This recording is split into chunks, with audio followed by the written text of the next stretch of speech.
greves e invasões de terra. Vivemos em uma sociedade constituída por leis, direitos e deveres, dos quais de modo organizado funcionaria e todos desfrutariam de sua parte.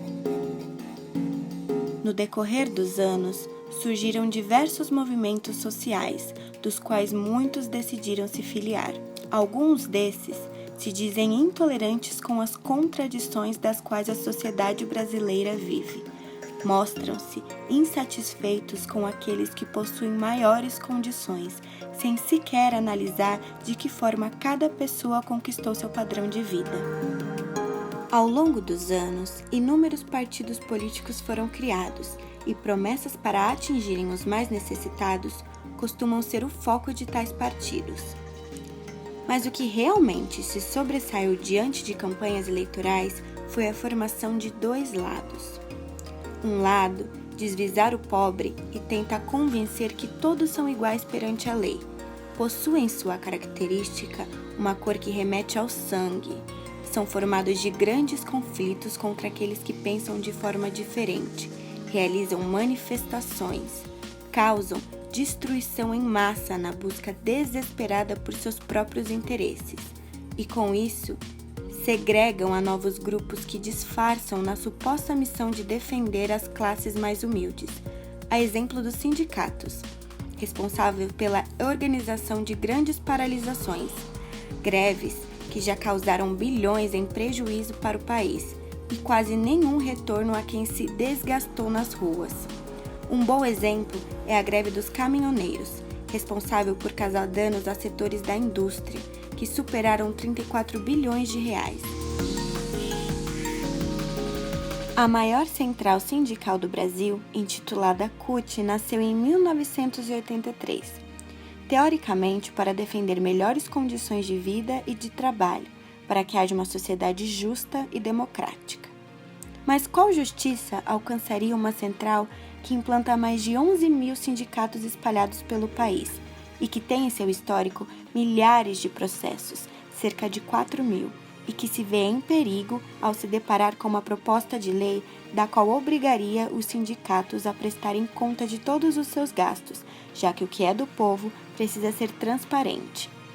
De imediato, o então presidente da época veta essa lei e, anos depois, a própria CUT financia com seus cofres um comício para sua campanha.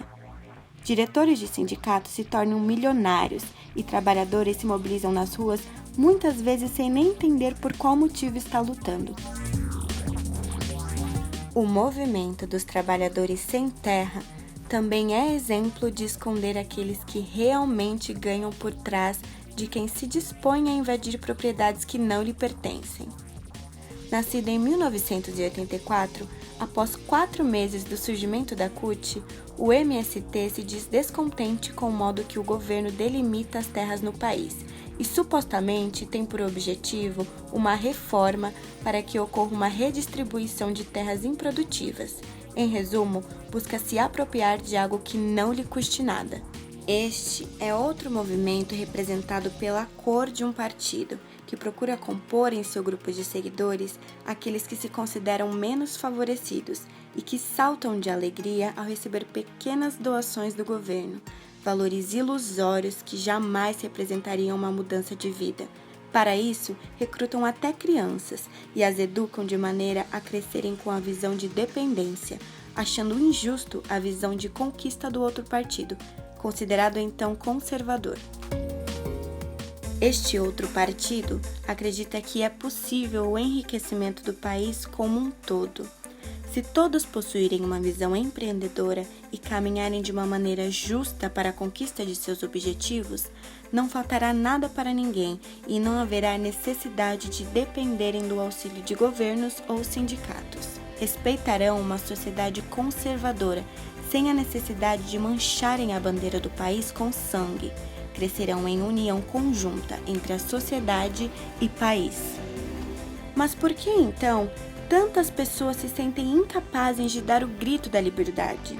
Desacreditam que podem conquistar sem tirar do próximo ou depender de promessas de movimentos que buscam seus próprios interesses. E o que Deus diz sobre isso? De Gênesis a Apocalipse, a Bíblia traz uma explicação de que o ser humano não é coitado. Em sua palavra, recebemos uma injeção de fé para enfrentar qualquer dificuldade e vencer. O próprio Criador ensina, na parábola dos talentos, que a igualdade é uma injustiça grosseira. A parábola vem do próprio Senhor Jesus, que conta a história de 3 homens. O primeiro ganhou 5 talentos, e cada talento equivale a uma boa quantia em dinheiro. O segundo homem recebeu 2 talentos, e o terceiro recebeu 1. Mais tarde, ao prestar as contas, só o último, que recebeu apenas 1 talento, não progrediu. Não dobrou seus ganhos. Pelo contrário, revoltado, ele reclamou e se sentiu injustiçado e enterrou o seu talento. Assim acontece nos dias atuais. Deus distribuiu de forma diferente os dons para cada um, mas muitos, em vez de aproveitar e batalhar, acabam se vitimizando, cobiçando o que é do outro e criando muita confusão. Deus também nunca fomentou greves, rixas ou apoderamento do patrimônio dos outros, muito menos nos ensinou a olhar o outro como opressor ou rival, pois isso produz separação e desordem. Entretanto, não é isso que tem se propagado hoje? Em vez de o trabalhador honrar o seu patrão e ver nele alguém que lhe possibilitará uma oportunidade de crescimento, passa a nutrir a raiva. Há uma proliferação de práticas no mundo que desestimulam o trabalho e o desenvolvimento em nome de uma política assistencialista. Pensamentos como esses geram pessoas fracas e vitimistas, que culpam tudo e todos pelo seu fracasso e se comportam como coitadas, em vez de terem ânimo e força para lutarem pelo seu próprio crescimento. E você?